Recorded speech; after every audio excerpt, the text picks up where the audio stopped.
ஒரு சைக்கிள் துவக்கு நிகழ்ச்சி அவருடைய தொகுதியில் ஒரு சைக்கிள், அதாவது விலையில்லா சைக்கிள் மாணவர்களுக்கு கொடுக்கின்ற நிகழ்ச்சி. அந்த நிகழ்ச்சியில் கலந்துக்கிட்டார். எங்கள் அம்மா படம் இருக்குது, திரு கருணாநிதி படம், திரு ஸ்டாலின் படம் தான் இருக்குது. அப்போவே பிடிஎம் வேலையை ஆரம்பிச்சிட்டார். இது பாருங்க, இது சைக்கிள் கொடுக்குற அந்த குழந்தைகள் அமர்ந்திருக்கின்ற காட்சி, அதில் படம். இதில் திரு கருணாநிதி அவர்கள் படமும் திரு ஸ்டாலின் படம் தான் இருக்குது. அம்மா படமும் தலைவர் படமும் எங்கே இருக்கின்றது? அப்பொழுதிருந்தே திட்டத்தை வகுக்க ஆரம்பித்து விட்டார். ஏதாவது ஒரு காரணத்தை சொல்லி அந்த கூட்டத்தில் கலந்து கொள்ள இருப்பதற்காக அந்த காரணத்தை சொன்னார். ஆனால் உண்மை வெளிவந்து விட்டது. இப்படிப்பட்டவர் தான் திரு செங்கோட்டையன் அவர்கள். பிறகு இணைப்பு பற்றி பேசும் சொன்னார்.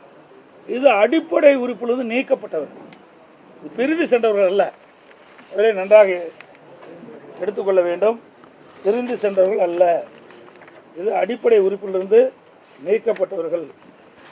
இதுக்கு சிறப்பு தீர்மானம் நிறைவேற்றப்பட்டது. இது அனைத்து இந்திய அண்ணா திராவிட முன்னேற்ற கழகத்தினுடைய பொதுக்குழு கூட்டத்தில் சிறப்பு தீர்மானம் நிறைவேற்றப்பட்டது. இந்த தீர்மானத்தில் சில வரிகளை மட்டும் இந்த நேரத்தில் குறிப்பிடுறார். கழக பொருளாளர் திரு ஓ பன்னீர்செல்வம் அவர்களின் கட்சி விரோத செயல்களுக்கு இந்த பொதுக்குழு கடும் கண்டனத்தை தெரிவித்துக் கொள்கிறது. கழகத்தின் நன்மையை கருதி கழக சட்டத்திட்ட விதி 35 படி திரு ஓ பன்னீர்செல்வம் அவர்களை உடனடியாக கழக பொருளாளர் பொறுப்பு, கழக அடிப்படை உறுப்பினர் உள்ளிட்ட அனைத்து பொறுப்புகளில் இருந்தும் நீக்கி வைப்பதோடு இன்று முதல் கழக உடன்பிறப்புகள் யாரும் திரு ஓ பன்னீர்செல்வம் அவர்களுடன் எவ்வித தொடர்பும் வைத்துக் கொள்ளக்கூடாது என்று இந்த பொதுக்குழுவில் தீர்மானிக்கப்படுகிறது. அதுக்கு பிறகு கடைசியாக இன்னொரு 3-4 பேர்த்த எடுக்கிறாங்க.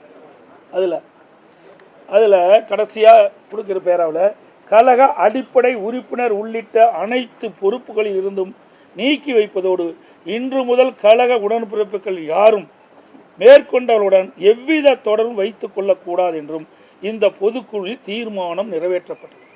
இது நான் சொல்லல, அனைத்து இந்திய அண்ணா திராவிட முன்னேற்ற கழகத்துடைய பொதுக்குழு தீர்மானம் நிறைவேற்றப்பட்டு அறிவிக்கப்பட்டிருக்கின்றது. கிட்டத்தட்ட 2500க்கும் மேற்பட்ட பொதுக்குழு உறுப்பினர்கள் ஒன்று கூடி ஏகமனதாக நிறைவேற்றப்பட்ட தீர்மானம். அதற்கு எதிராக செயல்பட்டா தலைமை என்ன முடிவு எடுக்கும்? தெளிவா அவருக்கு தெரியணும். தெரியாதவரா? 53 ஆண்டு காலம் கட்சியில் இருக்குன்னு பேட்டி கொடுக்குறாரு, பல முறை சட்டமன்ற உறுப்பினர் வந்திருக்காரு, அமைச்சராக இருந்திருக்கிறாரு, தலைமையில் பொறுப்பு வச்சிருக்காரு. அப்படிப்பட்டவருக்கு எதுவும் தெரியாது கிடையாது. ஒரு பொதுக்குழு எடுக்கின்ற முடிவு இறுதியான முடிவு. அந்த பொதுக்குழு எடுக்கின்ற முடிவுக்கு கட்டுப்பட்டு தான் அனைவரும் செயல்பட வேண்டும். அந்த அடிப்படையில் தான் இன்றைய தினம் பொதுக்குழு எடுக்கப்பட்ட முடிவின்படி அடிப்படை உறுப்பினரிலிருந்து நீக்கப்பட்டதோடு இணைந்து செயல்படுவோம் என்று அறிவித்தால் தலைமை இன்றைக்கு நடவடிக்கை எடுக்கப்பட்டது. இது ஏதோ நான் எடுத்த நடவடிக்கை மாதிரி எண்ணக்கூடாது. இது மூத்த தலைவரோடு கலந்து பேசி சட்டத்திட்ட விதிகளின்படிதான் இந்த நடவடிக்கை எடுக்கப்பட்டது என்பதை தெரிவித்துக் கொள்கிறேன். அதோட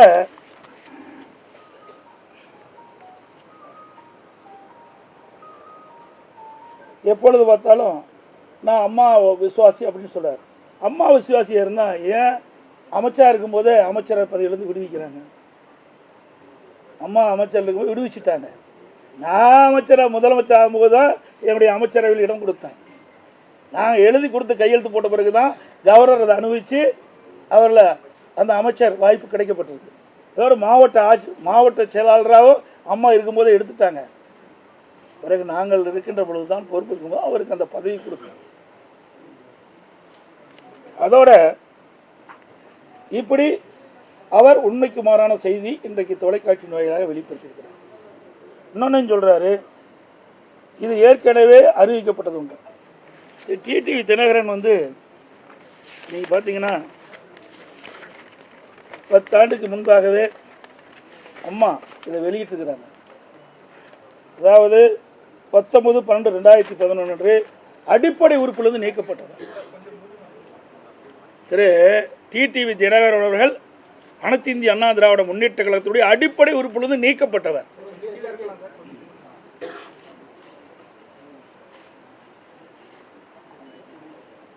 அம்மா இறக்கின்ற வரை 10 ஆண்டு காலம் இவர் சென்னைக்கு வரல, வந்தாலும் இருக்கிற இடம் தெரியாமல் இருந்தார். அம்மாவள் மறைவுக்கு பிறகுதான் திருமதி சசிகலா அவர்கள் இருந்த காலகட்டத்தில் துணை பொதுச் செயலாளராக பதவி வாங்கினார். அப்போ கூட கட்சியில் இணைஞ்சு வாங்கல, அப்படியே டைரெக்டாக கொடுத்துட்டாங்க. எனக்கு அதையே கொடுத்துட்டாங்க. அம்மா நீக்கப்பட்ட ஒருவருக்கு பதவி கொடுத்தாங்க. இவர் அப்பொழுதே அம்மா இருக்கின்ற பொழுதே கட்சி விரோத செயலில் ஈடுபட்ட காரணத்தினால்தான் அனைத்து இந்திய அண்ணா திராவிட முன்னேற்ற கழகத்திலிருந்து இதயம் புரட்சி தலைவி அம்மா அவர்கள் ஒழுங்கு நடவடிக்கை எடுத்து அனைத்து இந்திய அண்ணா திராவிட முன்னேற்ற கழக அடிப்படை உறுப்பிலிருந்து நீக்கப்பட்டவர் டிடிவி தினகரன் அவர்கள். அம்மா அறிவிப்பு நம்ம பாருங்க, இதில் இருந்து கிட்டத்தட்ட தலைமை கழகம் அறிவிச்சிருக்குது. இதில் தெளிவாக வந்திருக்குது. 10 ஆண்டு காலம் வனவாசம் போனவர் எங்களை பற்றி பேசுகிறார். நாங்களாம் 10 ஆண்டு காலம் இங்கே இருக்கின்ற அத்தனை பேரும் அனைத்து இந்திய அண்ணா திராவிட முன்னேற்ற கழகத்திற்காக இதயம் புரட்சி தலைவி அம்மா அவர்கள் என்ன ஆணையிட்டார்களோ அந்த ஆணையின்படி செயல்பட்டவர்கள். இன்று வரைக்கும் இந்த கட்சிக்கு விசுவாசமாக இருக்கிற காரணத்தால் தான் எனக்கு இந்த பொறுப்பு கழக நிர்வாகிகள் கொடுத்துருக்குறாங்க. இவர்களை போ அப்பப்போ பச்சோந்தி போல மாறுவது கிடையாது. இப்பொழுது கூட எப்பொழுதுமே சட்டமன்றத்தில் பேசுனதே கிடையாது. திமுக எடுத்து ஒரு வார்த்தை கூட சட்டமன்றத்தில் பேசுனது கிடையாது. பொதுக்கூட்டத்திலையும் பேசுனதே கிடையாது. ஆக டிஎம்கேவுக்கு பிடிஎம் இருப்பது நிறுவனமானது. இதில் யாருக்கும் மறைச்சு பண்ண முடியாது.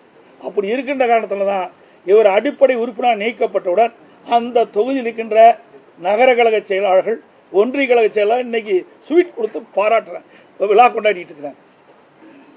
33 ஆண்டு காலம் நீங்க இருந்துன்னு சொன்னா உழைச்சிருக்கணும், மக்களுக்கு உழைச்சிருக்கணும், நிர்வாகிகளுக்கு அனுசரித்து போயிருந்தா உங்களை வாழ்த்தி இருப்பாங்க. அதுக்கு மாறாக இயக்கத்திற்கு துரோகம் இழைக்கிறது இப்படிப்பட்ட நிலைமை தான் கிடைக்கும். இந்த இயக்கம் சாதாரண இயக்கம் அல்ல, இன்றைக்கு 2 கோடி தொண்டர்களுடைய இயக்கம். இதை வேண்டுமென்றே திட்டமிட்டு இந்த இயக்கத்தை முடக்கவோ, இந்த இயக்கத்திற்கு அவதூறு பேசியோ அல்லது இந்த இயக்கத்தை பலவீனப்படுத்த யார் முற்பட்டாலும் இந்த இயக்கம் வேடிக்கை பார்த்து கொண்டு இருக்காது. அது மட்டும் இல்ல, இன்னைக்கு உடனாடு பற்றி பேட்டி கொடுத்திருக்கிறேன். அனைத்து இந்திய அண்ணா திராவிட முன்னேற்ற கழகம் இருக்கும்போது சட்ட நீதியாக நடவடிக்கை எடுத்திருக்கிறேன். பல முறை அதை பேசியிருக்கிறேன். ஒரு குற்றம் புரிஞ்சா ஒரு அரசாங்கம் நடவடிக்கை எடுக்கும், அதுதான் செய்யும். அதான் நாங்களும் செஞ்சோம். அது மட்டும் இல்லை, 2-3 கொலை நடக்கினாரு. என்ன ஒரு கட்சி இப்படிப்பட்ட வன்மத்தனமாக இருக்கிறவங்களாம் எப்படி இருந்திருப்பார்? கட்சிக்குள்ள இவரையெல்லாம் வச்சிருந்தா எப்படி இருக்கும்? எப்படி மனசுக்குள்ள ஒன்று வச்சு வெளியில் ஒன்று நாடகத்தை அரங்கேற்றிக்கணும்? இதுல இருந்து தெளிவாக இருக்குது. இதெல்லாம் வெளிச்சத்துக்கு வந்துடுது பாருங்க. அதோட இன்னைக்கு டிடிவியோட எங்க பாருங்க,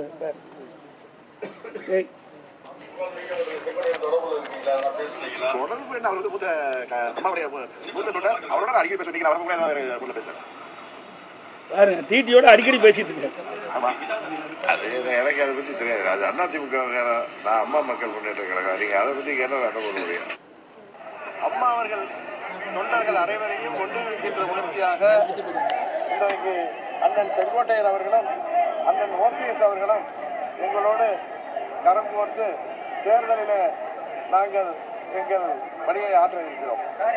அடுத்து இப்படி அதிமுக தலைமைக்கு விரோதமாக செயல்பட்டா நாங்கள் தலைமை கழகம் வேடிக்கை பார்த்து கொண்டிருக்கோம். இவரெல்லாம் நீக்கப்பட்டவர்கள். அதோட முதல் அவர் பேசுங்க.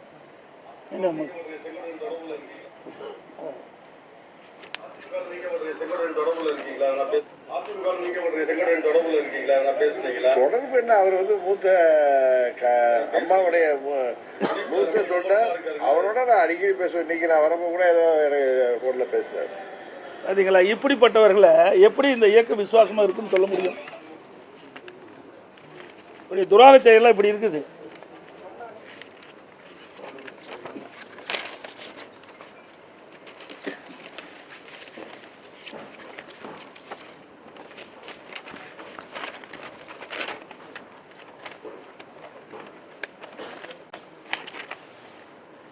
அதோட ஓபிஎஸ் பேசுறார். என்ன அவர் நம்பிக்கை கோரும் தீர்மானம் வந்தது அம்மா மறைவுக்கு பிறகு. அதை நம்பிக்கை கோரின முதலமைச்சர் தேர்ந்தெடுக்கப்பட்ட பிறகு சட்டமன்றத்தில் பெரும்பான்மை நிரூபிக்க வேணும். அப்போ வந்தபோது எதிர்த்து ஓட்டு போட்டவங்க ஓபிஎஸ். இவராக விசுவாசமாக இருக்கிறார். சிந்திச்சு பாருங்க, இவர்கள்லாம் யார்? இந்த இயக்கத்துக்கு துரோகம் விளைக்கின்றவர்கள். இதெல்லாம் வெட்ட வெளிச்சத்துக்கு வந்துட்டது. அதோட பிறகு எங்களோட இணைன்னு சொன்னாங்க.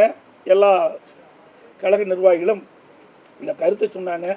சரி, இணைந்து செயல்படலாம் என்று நாங்கள் இணைந்து செயல்பட்டோம். ஒருங்கிணைப்பாளர் பொறுப்பே கொடுத்தோம். அப்படிப்பட்ட நிலையிலையும் உண்மையாக செய்யலை, அதுக்கு மாறா செயல்பட்டார். பிறகு அதிமுகவுடைய தலைமை கட்சி அளவில் காயப்பட்டது. அங்கே பல ஆட்களோட அழைச்சிட்டு போய் அந்த கட்சி அலுவலகத்தை அடித்து நொறுக்கினார். எல்லா தொலைக்காட்சியிலையும் வந்துருக்கு. இன்றைக்கி வழக்கு பதிவு செய்யப்பட்டு இன்றைக்கு வழக்கு இருக்குது. இப்படிப்பட்டவர்கள் இப்படி வந்து இந்த இயக்கத்துக்கு உண்மையாக இருப்பாங்க. ஒரு கட்சியிலிருந்து பிரச்சனை வந்தால் ரைட்டு. அம்மா இருக்குன்னு பிரச்சனை வந்தது. ஆனால் அம்மா வெளியிலாம் மறியல் செஞ்சாங்க, போய் உடைக்கலை. ஆக இவர்கள் தனக்கு பதவி இல்லை என்றால் எந்த நிலைக்கும் போவார் என்பது இதிலிருந்து வெட்ட வெளிச்சமாகிறது. அதோட அண்மையில் திரு ஓபிஎஸ் அவர்களும் அவருடைய மகன் முன்னாள் எம்பி அவர்களும் இன்றைக்கி திரு ஸ்டாலின் அவர்களை சந்தித்து ஊக்குவித்து கொடுத்து பேசுகிறாங்க. எல்லா தொலைக்காட்சியிலும் இருக்கு. அம்மா இருந்தால் இப்படி செயல்பாட்டில் இடங்குவாங்களா? அதோட இப்போ ஒரு 4 நாளைக்கு முந்தி திமுக ஆட்சிக்கு வருவதற்கு வாய்ப்பு இருக்குன்னு சொல்கிறார். இவர்களெல்லாம் இணைக்க வேண்டும் என்று சொன்னால் எப்படி இணைக்க முடியும்? இவரெல்லாம் அதிமுக ஆட்சிக்கு வருவதற்காக இவரெல்லாம் இணைக்க சொல்லல. திமுகவை மறைமுகமாக ஆதரித்து திமுக ஆட்சியில் அமர்த்த வேண்டும் என்று திட்டமிட்டவர்கள் இன்றைக்கெல்லாம் வெளிப்படையாக வெளியில் வந்துட்டனர். அதே போல திரு டிடிவி அவர்கள், நான் ஏற்கனவே சொன்னேன், அந்த ஏற்கனவே இவர் அடிப்படை உறுப்பிலிருந்து நீக்கப்பட்டவர். இவர் எங்கள் கட்சி பற்றி பேசுவதற்கு எந்த தகுதியும் அருகதையும் கிடையாது. இது அம்மாவால் நீக்கப்பட்டவர். இப்படி எப்படி போய் அம்மா உனக்கு அம்மாவுக்கு நல்லா செஞ்சிருந்தா அம்மா உன்னை ஆதரிச்சிருப்பாங்களா? இல்லை அம்மா கட்சியில் வச்சிருப்பாங்க, உறுப்பினராக கூட வச்சுக்கல. அடிப்படை உறுப்பினர் நீக்கப்பட்டவர் சொன்னால் இவர் எப்படிப்பட்டவர் என்பதை நாம் உணர வேண்டும். இன்னைக்கு அத்தனை இவர்களெல்லாம் ஒன்றாக சேர்ந்து 2026 சட்டமன்ற தேர்தலில் திராவிட முன்னேற்ற கழகத்துக்கு பிடிஎம்மாக செயல்படுவதற்கு தான் இந்த திட்டம், எதுவுமே கிடையாது. அதோட அதிமுக ஆட்சி இருக்கின்றது. அம்மா அவர்கள் ரத்தம் சிந்தி ஆட்சி அமைச்சு கொடுத்தாங்க 2016. அந்த ஆட்சி கவிழ்ப்பதற்கு 18 எம்எல்ஏக்களை இன்றைக்கு கட்சியிலிருந்து அதை வெளியேறி அழைத்திட்டு போன இந்த டிடிவி. இவர் எப்படி இந்த இயக்கத்துக்கு விசுவாசமா இருப்பார்? இப்படி இந்த இயக்கத்திற்கு துரோகம் செய்வர்கள் அவர்கள்தான் இன்றைக்கு அடையாளம் காட்டப்பட்டிருக்க என்பதை நேரத்தில் குறிப்பிட விரும்புகிறேன்.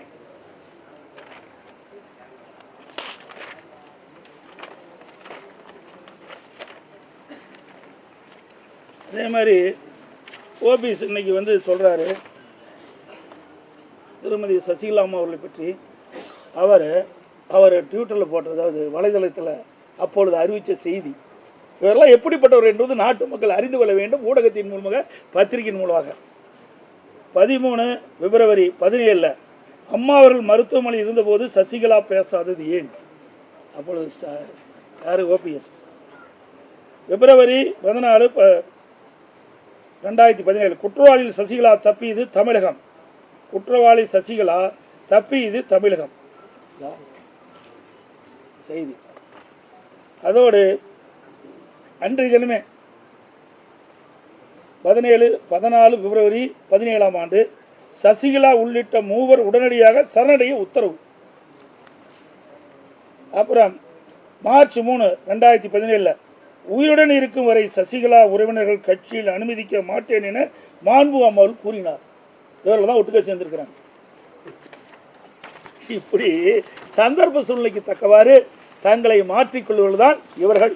இந்த இயக்கத்திற்கு விசுவாசமாக இருந்தது கிடையாது, அவர்களுக்குள் விசுவாசமாக இருந்தது கிடையாது.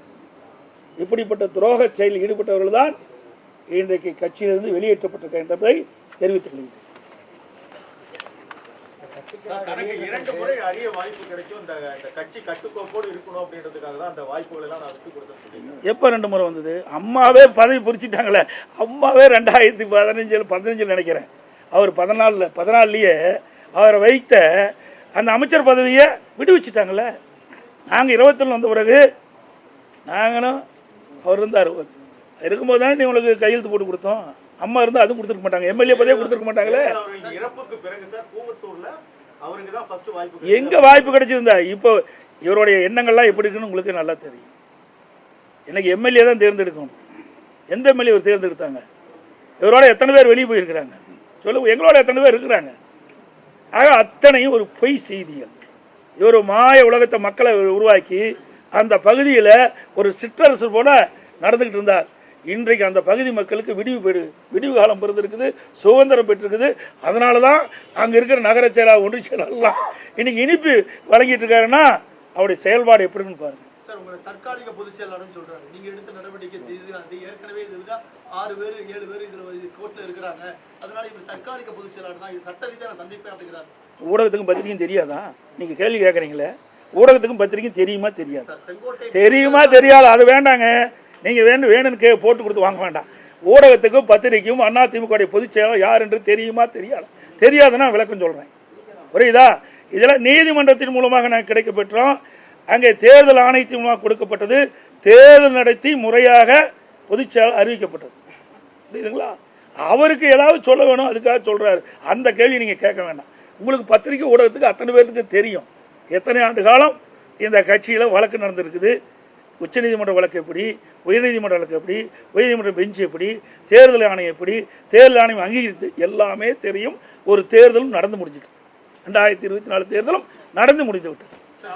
தீர்மானத்துக்கு கையெழுத்திட்டாங்க. அதே போன்று கட்சி அலுவலகத்துல போய் தரகரவா தாக்குதல் நடத்தினாங்க. இப்படிப்பட்டவர்களை மீண்டும் கட்சிக்குள்ள சேர்க்கணுங்கிற செங்கோட்டையனோட முடிவு எதை நோக்கி சார் இருக்கு? குறிப்பா கட்சியை வழிபடுத்தணும் இருக்கா? அதான் சார் வளர்ச்சி பிடிக்கலையா? பிடிஎம் சார் அவெல்லாம் திமுக கூட சரணடைஞ்சிட்டாங்க. கிட்டத்தட்ட ஓராண்டுக்கு முந்தைய கிட்டத்தட்ட 20 நிமிடம் தலைமை கழகத்தில் திரு ஸ்டாலினோட சந்திச்சு திரு செங்கோட்டையன் பேசியிருக்காரு. ஆமா, நிரூபி எப்படி ஏடிஎம்னு நிரூபி. நான் சட்டமன்றத்தில் இப்படி பேசிட்டு இருக்கிறேன். அவர் எங்கேயாவது திமுக பற்றி குறை சொல்லி பேசியிருக்காரா? சொல்லுங்க பார்க்கலாம். சட்டமன்றத்தில் நாங்கள் பிரதான எதிர்க்கட்சி என்ற முறையில் தெளிவாக நாங்கள் பேசணும். அதே மாதிரி பொதுக்கூட்டத்திலையும் பேசணும், ஊடகத்திலையும் பேசணும், பத்திரிகையிலையும் பேசணும். அப்படி எங்கேயாவது திராவிட முன்னேற்ற கழகத்தை தாக்கி பேசியிருக்கிறா? நான் சொன்ன ஏற்கனவே இந்த படம் பாருங்க. அந்த படத்தில் அம்மா படம் இல்லைங்கிறாரு, பெரிய வாதங்கப்பட்டிருக்காரு. யாரோட போய் சேர்ந்து பண்றாரு? இதாங்க பிடிஎம்ங்கிறது. இதுக்கு மேல என்ன விளக்கம் வேணும்? அம்மா படம் இருக்குதா? தலைவர் படம் இருக்குதா? அப்ப யாரோட இணைந்து பணியாற்றி கொண்டு இருக்கிறான் என்று ஊடக நபர்களும் பத்திரிகைக்கும் தெளிவா தெரியும்.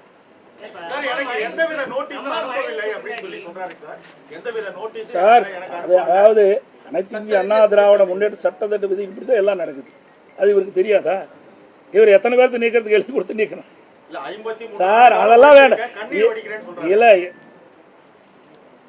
அது மட்டும் இல்ல, இன்னொன்னு, இப்போ நான் டிவியில் அவர் பேட்டி கொடுக்கும்போது பார்த்தேன், கெடு விதிக்கலன்னு சொன்னாரு. செல்போனை கூட இதற்கு ஒரு காலக்கெடு வைத்திருக்கிறேன். அப்படி நடக்கவில்லை என்று சொன்னால் இந்த மனநிலையில் இருக்கின்றவர்களை ஒருங்கிணைத்து அதை வெற்றிகரமாக முடிப்பதற்கு நாங்கள் அனைவரும் முயற்சி. இது யார் போய் பேசுறா, யார் உண்மை பேசுறான்னு ஊடக பத்திரிகை தெரிஞ்சுக்கணும். ஒவ்வொரு செயல்பாடும் கிட்டத்தட்ட 1 ஆண்டு காலமாக சரியில்லாமல் ஒரு சூழ்நிலை தான் பார்த்துக்கிட்டோம். அதெல்லாம் நாங்கள் அனுசரிச்சுட்டு தான் இருந்தோம். இறுதியாக இன்றைக்கு கட்சி விரோத செயல் ஈடுபட்ட காரணத்தினால தான் இப்படிப்பட்ட சூழ்நிலை ஏற்பட்டது.